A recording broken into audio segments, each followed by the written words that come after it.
Hai semua, selamat datang di channel Baca Saham. Pada video ini, kita akan membahas satu topik dengan judul apakah BBRI bisa turun ke angka 3 ribuan? Ini simulasi perhitungan dan update terbaru. Tapi seperti biasa, semua pembahasan ini bukan rekomendasi dan hanya informasi. Ingat, kerugian kamu tanggung sendiri ya. Saat ini saya mau bahas saham BRI lagi. Jadi buat yang sudah bosan dengan BRI, silahkan skip video ini. Saat video ini dibuat, BRI ditutup pada angka 4.250, yang mana dalam tahun 2024 sudah turun sekitar 25,11%. Berhubung kinerja per Oktober tahun 2024 sudah terbit, mari kita bandingkan dengan kinerja per Septembernya. Apakah BRI yang harganya lagi turun banyak, kinerjanya juga menurun atau malah meningkat? Pertama kita bahas dari total asetnya, yang mana kita fokus kepada penyaluran kredit. Per Oktober 2024, total kredit yang disalurkan adalah 1.226 triliun rupiah. Dan jika kita bandingkan dengan bulan September yang berjumlah 1.216, itu artinya dalam satu bulan terakhir ini terjadi kenaikan penyaluran kreditnya. Nah, bagaimana dari aspek liabilitas? Untuk liabilitasnya juga sebenarnya mengalami peningkatan dari 1.501 triliun di bulan September menjadi 1.511 di bulan Oktober. Kita lihat dari 3 komponen. Yang pertama adalah demand deposit yang berjumlah 345 triliun. Angka ini mengalami penurunan jika dibandingkan dengan bulan September. Yang kedua adalah saving deposits berjumlah 533 triliun, yang mana angka ini mengalami peningkatan dibandingkan bulan September. Dan yang ketiga adalah time deposit dengan jumlah 483 triliun, yang mana angka ini bisa dikatakan mirip seperti bulan September. Kesimpulannya, pada bulan Oktober ini terjadi kenaikan untuk produk tabungannya, tapi terjadi penurunan untuk produk gironya. Sedangkan untuk deposito sebenarnya tidak mengalami perubahan yang signifikan. Bagaimana dari aspek ekuitas?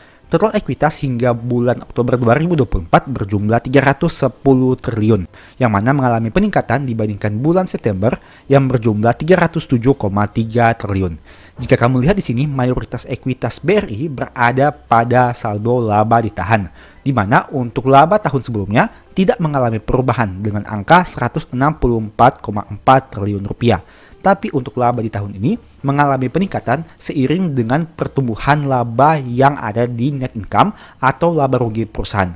Pada bulan September, labanya adalah 41,67 triliun dan pada bulan Oktober ini naik menjadi 45,72 triliun rupiah. Itu artinya hanya dalam satu bulan saja, BRI masih mampu menghasilkan laba triliunan rupiah. Padahal seperti yang kamu tahu, kinerja BRI ini dipengaruhi oleh beberapa sentimen. Salah satu sentimen yang sangat populer adalah terkait isu NPL atau kualitas kredit yang bermasalah. Kamu tentu sudah mengetahui sejak pembahasan sebelumnya bahwa NPL BRI sempat mengalami kenaikan dan kini sedang diusahakan untuk diturunkan lagi. Dengan kata lain, kreditnya berusaha untuk dibuat baik lagi dari sisi kualitasnya. Sehingga hal itu juga akan berdampak kepada biaya penyisihan yang nanti akan kita bahas dan pada akhirnya akan mempengaruhi laba perusahaan juga. Kemudian mari kita bandingkan dari aspek laba ruginya. Pertama, untuk pendapatan bunga. Pendapatan bunga per Oktober berjumlah 134,7 triliun rupiah, yang mana mengalami kenaikan dibandingkan bulan September dengan angka 121,5 triliun rupiah. Untuk biaya bunganya juga mengalami kenaikan dari 38,6 menjadi 42,7. Nah, tapi kesimpulannya, pendapatan bunga bersih masih bisa naik dari 82,9 naik menjadi 92 triliun hingga bulan Oktober. Bagaimana dengan poin pendapatan atau biaya operasional lainnya?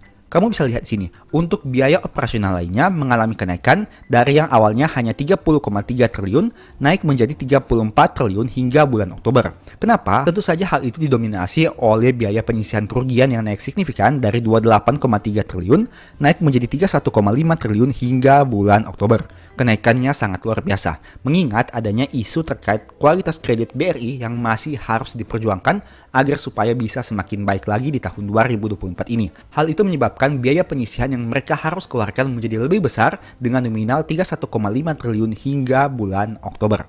Nah, kemudian kita lihat kesimpulannya terkait pencapaian labanya. Laba per Oktober tahun 2024 berjumlah 45,7 triliun yang mana mengalami kenaikan dibandingkan bulan September yang berjumlah 41,6 triliun rupiah. Itu artinya BRI dalam waktu 1 bulan saja menghasilkan laba triliunan rupiah, yang mana kenaikan ini bisa dikatakan masih cukup baik jika dibandingkan dengan isu yang sedang diterpa oleh BRI ini. Selain itu, dengan angka laba yang berjumlah 45,7 triliun, BRI masih mampu mempertahankan posisinya sebagai salah satu saham yang menghasilkan laba terbesar di Bursa Efek Indonesia. Kamu tentu tahu beberapa saham yang menghasilkan laba terbesar. Ada BRI, ada BCA, ada Mandiri. 3 saham ini adalah saham-saham yang mampu menghasilkan laba di atas 40 triliun hingga 9 bulan terakhir. Kita lihat saja data hingga bulan Desember nanti seperti apa. Berapa banyak laba yang dihasilkan oleh BRI, BCA maupun Mandiri. Setelah membahas terkait kinerja terbarunya per bulan Oktober, sekarang mari kita lihat sekilas terkait pergerakan harga sahamnya. Saat video ini dibuat, BRI ditutup pada angka 4.250, yang mana harga ini mirip seperti harga pada tahun 2022, 2021, dan tahun 2019. Kamu bisa lihat data grafik harga sahamnya berdasarkan tampilan yang ada ini, di mana harga saham BRI dulunya memang sempat berada pada titik tertinggi sekitaran 4 ribuan, kemudian turun di tahun 2020 dan mengalami kenaikan lagi bahkan menyentuh angka di atas 6.000. Tapi saat video ini dibuat, harganya turun kembali ke angka 4.250. Pertanyaannya, apakah harga ini masih menarik atau masih mahal? Kita bandingkan dari aspek PBV-nya. PBV rata-rata BRI adalah 2,53 kali dan saat video ini dibuat di angka 1,99 kali, atau kita bulatkan saja ke angka 2 kali. Nah, jika kita bandingkan dengan kinerja di tahun 2019 dengan harga saham yang sama yaitu 4.250, PBV-nya mayoritas berada di atas 2,53 kali dan itu berarti PBV BRI mengalami penurunan dengan harga saham yang sama. Dengan kata lain, sebenarnya dalam beberapa tahun terakhir ini, kinerja ekuitas BRI mengalami kenaikan yang cukup baik, sehingga hal itu menyebabkan PBV-nya mengalami penurunan dari yang biasanya di atas 2,5 kali menjadi 1,99 kali dengan harga saham yang sama. Nah, kita lihat sekilas terkait histori pergerakan harga saham BRI. Dari data ini kamu bisa lihat sebenarnya BRI memang pernah mengalami beberapa kali koreksi minor, yaitu sekitaran tahun 2015 yang mengalami penurunan, sekitaran tahun 2018 juga turun, sekitaran tahun 2021 juga turun, 2022 dan 2023, serta yang terakhir ini di tahun 2024. Dari data yang ada ini, yang berada pada kotak berwarna hijau, kamu bisa lihat sebenarnya dalam jangka panjang memang harga saham BRI sempat beberapa kali mengalami penurunan, meskipun jika dibandingkan dengan harga tertingginya di tahun 2024 ini, penurunannya sudah cukup signifikan yakni di atas 20%. Tapi jika kamu melihat untuk pergerakan grafiknya dalam 10 tahun terakhir, sebenarnya masih menjadi hal yang wajar jika harga saham BRI mengalami koreksi. Karena biasanya saat mencapai all time high, harga saham BRI akan mengalami koreksi lagi. Contohnya seperti pada tahun 2018, pada tahun 2020, pada tahun 2021, dan pada tahun 2023. Begitu juga dengan tahun 2024 ini. Nah, sekarang mari kita melakukan simulasi terkait data terkini yang ada. Saat video ini dibuat, PBV BRI sekitaran 2133. Dan dari data grafik historical PBV ini, kamu bisa lihat bahwa BRI pernah menyentuh PBV 3 kali, 2,5 kali, 2 kali, bahkan 1,5 kali di tahun 2020. Itu artinya jika kita memproyeksikan dengan book value 2133 dan dimasukkan ke angka PBV-nya, apabila PBV 3 kali, harga saham BRI bisa di angka 6.399.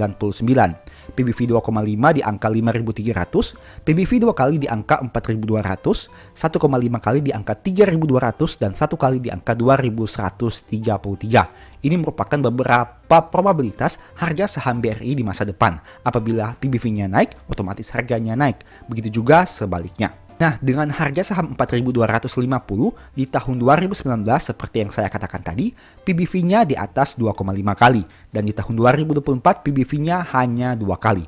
Artinya dengan harga saham yang sama, dalam beberapa tahun terakhir PBV-nya sudah lebih murah 0,5 kali. Kesimpulannya, meski rutin bagi dividen yang menarik setiap tahun, ekuitas BRI masih tumbuh dengan baik. Jadi, jika kamu melihat perbandingan data di sini, dengan angka PBV tersebut, di angka 2 kali, harga sahamnya 4.266.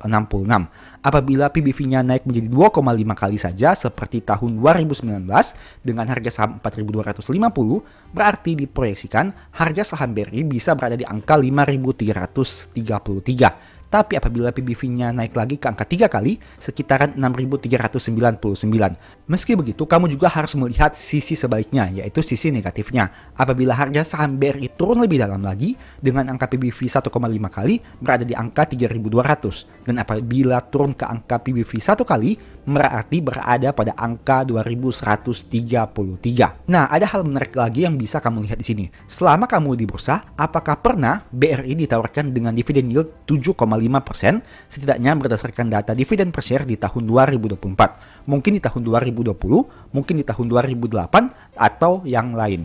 Intinya, dividen sebesar itu hanya bisa diberikan biasanya saat krisis. Dan di tahun 2024 ini menariknya, tidak ada krisis, tapi dividen yield BRI bisa dikatakan cukup menarik apabila di tahun 2025 nanti nominal dividen per share-nya setidaknya bisa sama seperti tahun 2024.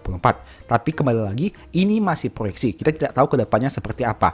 Apakah kebijakan yang diambil membagikan dividen dengan payout ratio yang sebesar tahun sebelumnya, ataukah terjadi penurunan pembagian dividen payout rasionya? Sehingga untuk angka dividen yield di tahun 2025 memang belum pasti. Apakah di atas 7% atau bahkan mungkin di bawah 7%. Kita lihat saja realitanya nanti seperti apa. Tapi setidaknya berdasarkan data hingga video ini dibuat, saya masih bisa mengatakan bahwa per Oktober 2024, BBRI masih cukup layak untuk dipertimbangkan. Tapi ingat, seperti biasa, ini bukan rekomendasi dan hanya sebagai informasi saja. Silahkan kamu pertimbangkan, mau beli silahkan, tidak mau beli silahkan. Karena ingat, untung kamu nikmati sendiri, rugi juga kamu tanggung sendiri. Disclaimer selalu on. Kesimpulannya, apakah BRI bisa turun ke angka 3 ribuan? Seperti data tadi yang kita bahas, bahwa mungkin saja hal itu bisa terjadi. Tapi kita lihat saja ke depannya seperti apa. Apakah harga saham BRI ini akan terus turun atau malah mengalami pembalikan arah? Tidak ada yang tahu. Yang jelas, kamu harus memiliki money management yang baik saat akan memutuskan untuk melakukan average down atau pembelian yang berada pada harga lebih rendah lagi. Semuanya tergantung kamu sendiri. Silahkan gunakan money management yang terbaik versi kamu sendiri apabila kamu tertarik dengan saham ini. Tapi apabila kamu tidak tertarik juga, ya tidak masalah, karena kamu masih bisa membeli saham lain yang mungkin menurutmu bisa memberikan potensi profit yang lebih besar di masa depan. Sebagai informasi, kalau kamu ingin tahu pembahasan BRI lebih detail, silahkan nonton video berikut ini. Semoga bermanfaat.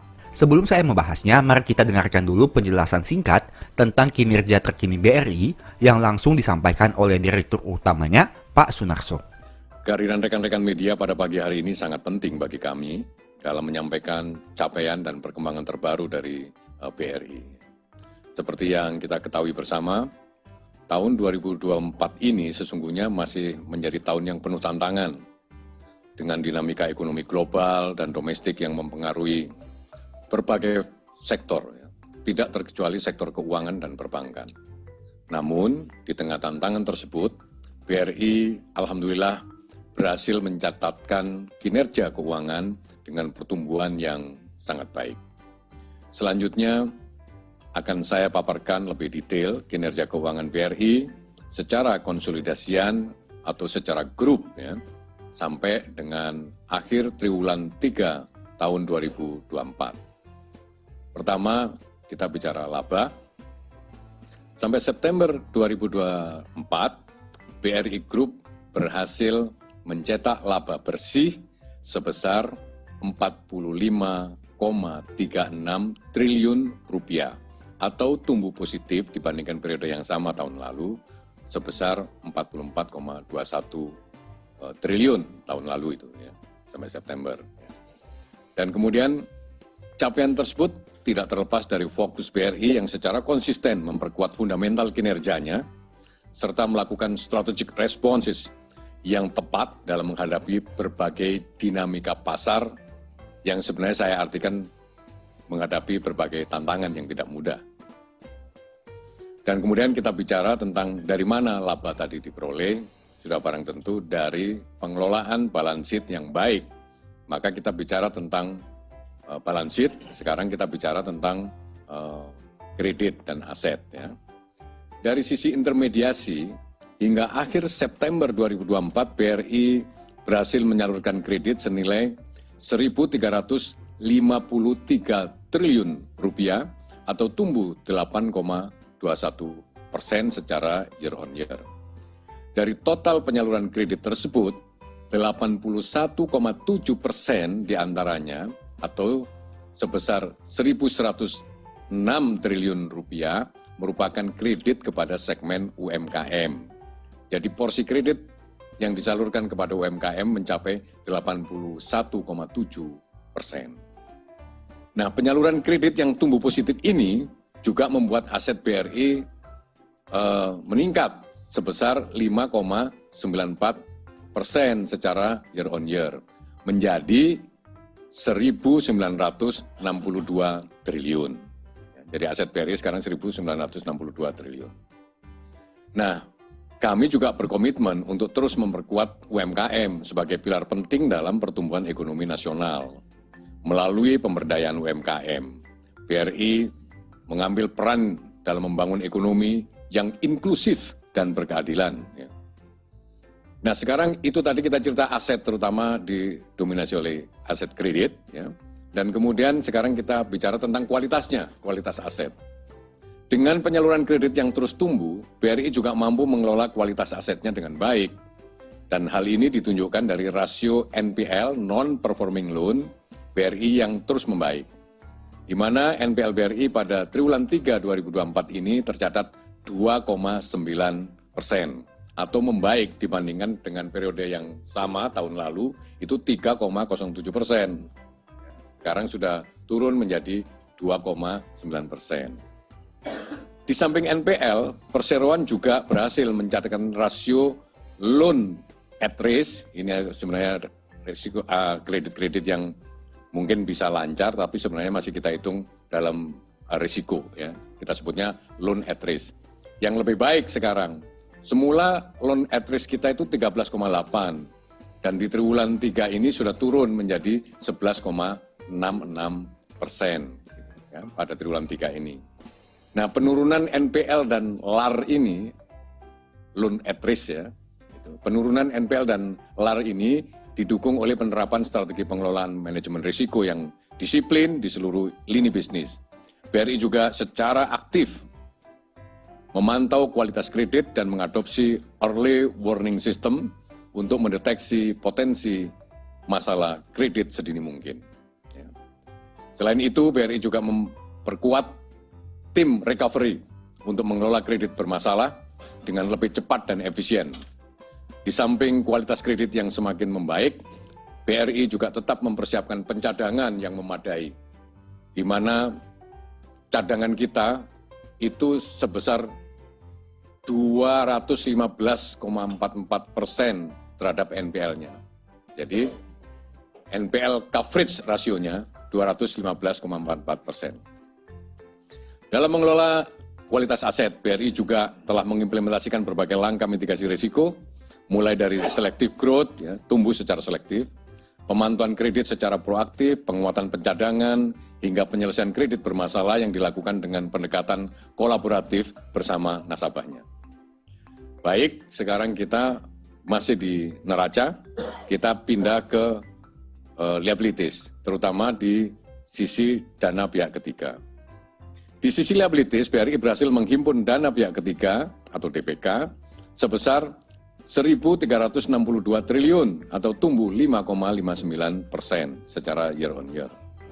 Dan komposisi dana murah yang sering kita sebut KASA, ya, karena saving account, masih dominan di dalam struktur dana pihak ketiga BRI, di mana porsi dana murahnya atau KASA mencapai 64,17%. Dan ini artinya kasanya sendiri meningkat ya dibandingkan periode tahun lalu itu kasa kita 63,64. Ya. Sekarang 64,17%. Salah satu faktor utama dalam peningkatan penghimpunan dana murah adalah transformasi digital yang dilakukan BRI.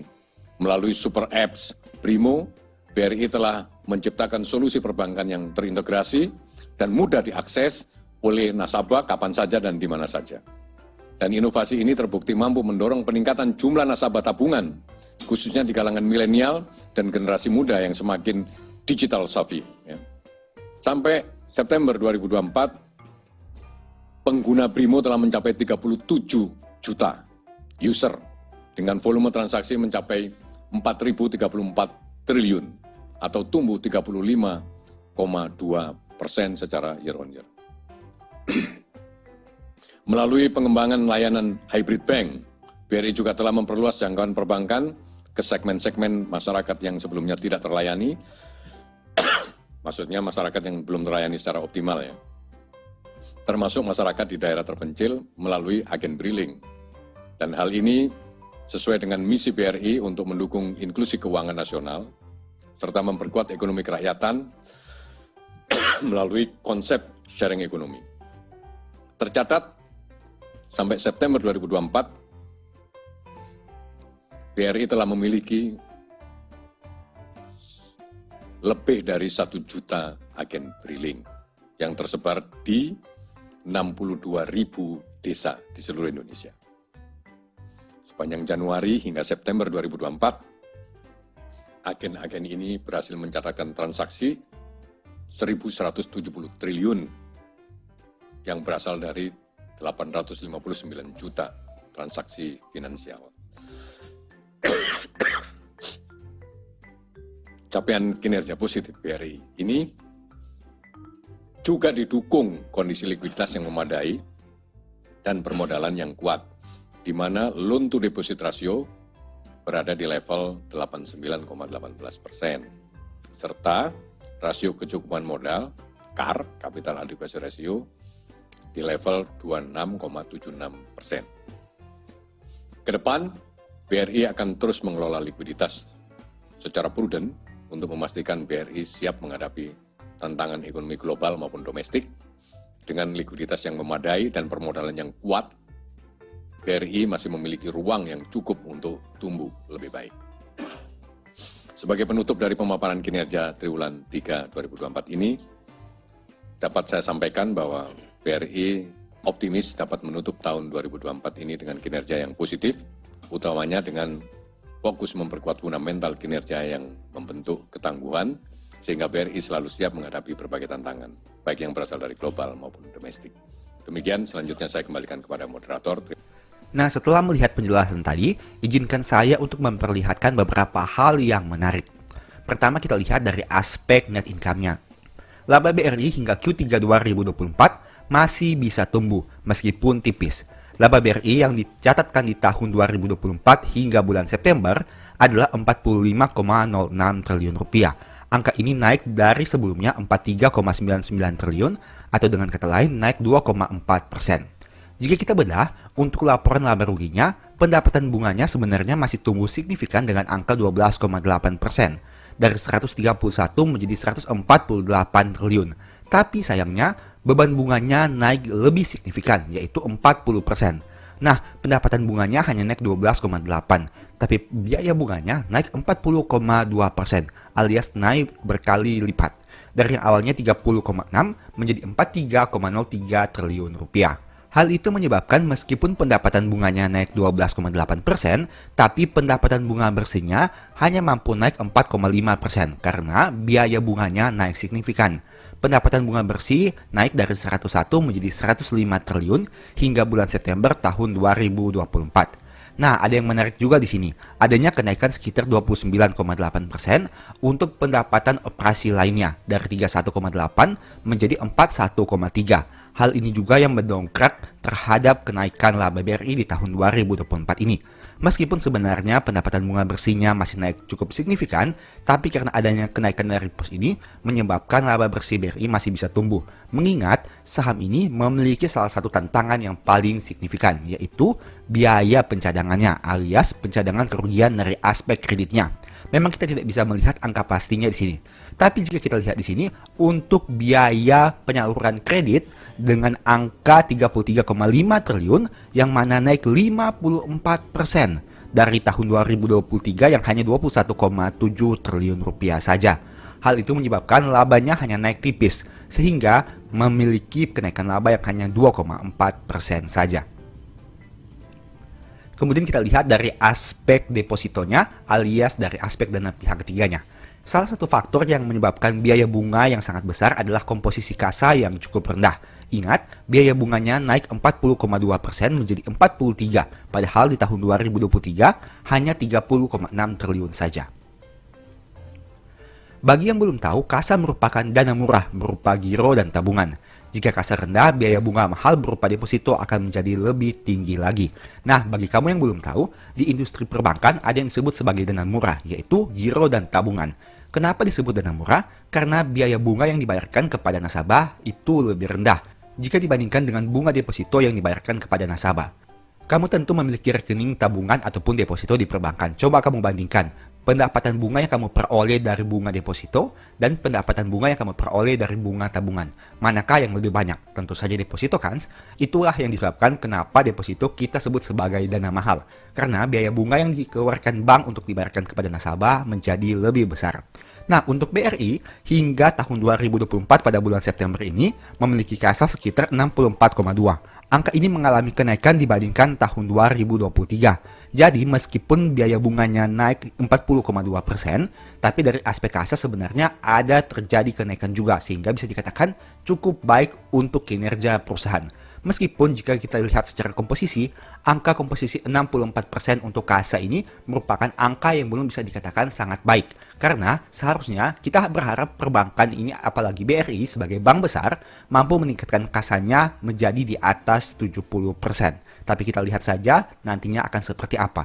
Mengingat apabila kasa semakin tinggi, biaya bunganya bisa menjadi semakin rendah. Nah, hebatnya, meski biaya bunga BRI tumbuh 40%, tapi perusahaan masih mampu meningkatkan penyaluran kreditnya dengan mengurangi NPL. Jadi, industri perbankan itu sebenarnya simpel, yaitu menghimpun dana dari masyarakat, berupa tabungan, giro maupun deposito, dan menyalurkannya kepada masyarakat dalam bentuk penyaluran kredit. Jika tadi kita bahas dari aspek biaya bunga alias dana pihak ketiga, sekarang kita akan bahas dari aspek pendapatan bunga atau penyaluran kreditnya. Kamu bisa lihat di sini, untuk kreditnya, BRI masih bisa meningkatkan penyaluran kredit di tahun 2024. Dari yang awalnya 1.250 naik menjadi 1.353. Jika kamu lihat lebih detail lagi, ini merupakan pembagian dari segmentasi kredit perusahaan, yaitu mikro, consumer, small, medium, dan corporate, dengan total yang berwarna hijau ini. Jika kamu lihat, memang untuk komposisinya masih didominasi oleh kredit mikro dengan angka 628 triliun. Tapi di sini ada yang menarik, di mana ada terjadi kenaikan yang cukup signifikan untuk segmen korporasi dengan warna biru tua ini. Di samping juga, memang ada juga penyaluran kredit di bidang consumer, small, dan medium. Nah, kamu bisa lihat sini, ternyata BRI ini mulai pelan-pelan memasuki segmen bisnis yang baru, yaitu bisnis korporasi. Meskipun memang segmen mikronya tetap akan mendominasi karena memang itu merupakan brand image BRI pada umumnya. Tapi perusahaan juga berusaha melakukan diversifikasi ke segmen bisnis yang lain untuk mengantisipasi berbagai kemungkinan risiko dan memaksimalkan potensi profit yang ada. Kita lihat saja nantinya seperti apa. Apakah dengan skema seperti ini dapat memaksimalkan pertumbuhan pendapatan perusahaan di samping dengan memanfaatkan efisiensi biaya dan memitigasi segala kemungkinan kualitas kredit yang lebih buruk lagi. Diharapkan NPL-nya tentu akan mengalami penurunan dan labanya bisa mengalami kenaikan yang lebih optimal lagi. Untuk melihat konsistensi perusahaan, salah satunya dengan melihat pencapaian target dan realisasinya seperti apa. Ini merupakan perbandingan yang tentunya bisa menjadi acuan bagi kita untuk menilai apakah perusahaan ini memiliki target yang realistis dan bisa dicapai atau achievable atau tidak.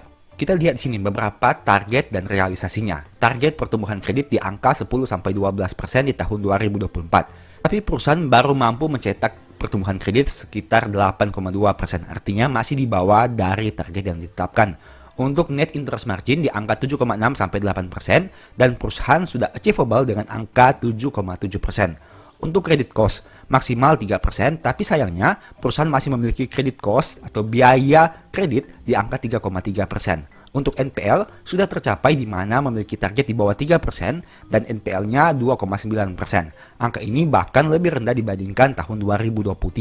Untuk CIR di angka 41-42% dan perusahaan masih mencapai target dengan angka 41,3%. Sekarang kita bandingkan dengan tahun 2023. Untuk aspek penyaluran kreditnya terjadi penurunan dibandingkan tahun 2023 jika dibandingkan dengan tahun 2024 ini. Untuk NIM juga mengalami penurunan dari yang awalnya 7,95 sekarang 7,7%.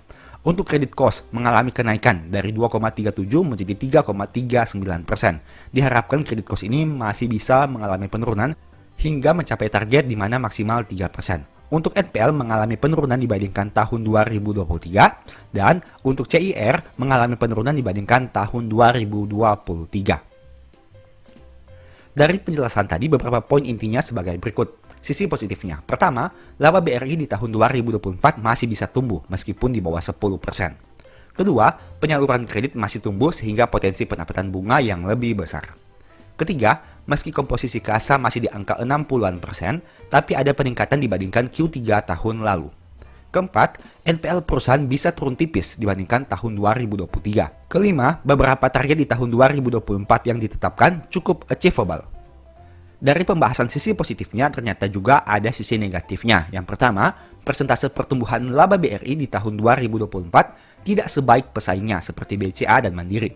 Kedua, angka NPL BRI masih termasuk tinggi dengan angka 2,9%. Ketiga, beban bunga yang naik signifikan perlu menjadi perhatian perusahaan. Jadi ingat, saham BRI ini saya bahas dari dua sisi, yaitu sisi positif dan sisi negatif. Silakan kamu pertimbangkan sendiri berdasarkan analisa dan keyakinanmu. Apakah kamu masih tertarik untuk membeli saham ini dan hold, atau harus menjualnya dengan kondisi yang ada seperti tampilan saat ini? Ingat, selalu disclaimer, semua pembahasan ini bukan rekomendasi dan hanya informasi. Ingat, untung rugi kamu tanggung sendiri. Masih kalau kamu mau belajar mendalami teknik metode nabung saham, di mana melakukan cicil beli saham yang punya fundamental baik, bagaimana memanfaatkan dividen di masa depan, money management untuk mengurangi nyangkut, dan berbagai pembahasan lainnya, mungkin ebook strategi nabung saham ini bisa membantu. Info pembelian silahkan chat di nomor WA di akhir video. Demikianlah pembahasan singkat pada video ini. Selalu ingat bahwa semua saham yang disebutkan bukan rekomendasi dan hanya informasi. Segala risiko kerugian menjadi tanggung jawab kamu sendiri. Di video berikutnya ini dibahas materi apa lagi? Tulis di kolom komentar ya. Sebagai informasi, channel YouTube Baca Saham sekarang ada dua. Yang pertama Baca Saham dan Baca Saham dari Nol. Berikut ini beberapa list ebook baca saham. Pertama, Stock for Living. Kedua, Strategi Nabung Saham. Ketiga, The Stock Market. Yang keempat, Cara Cepat Analisa Laporan Keuangan. Apabila tertarik, chat saja pada nomor WA yang ada. Sekian video ini, semoga bermanfaat. Thank you.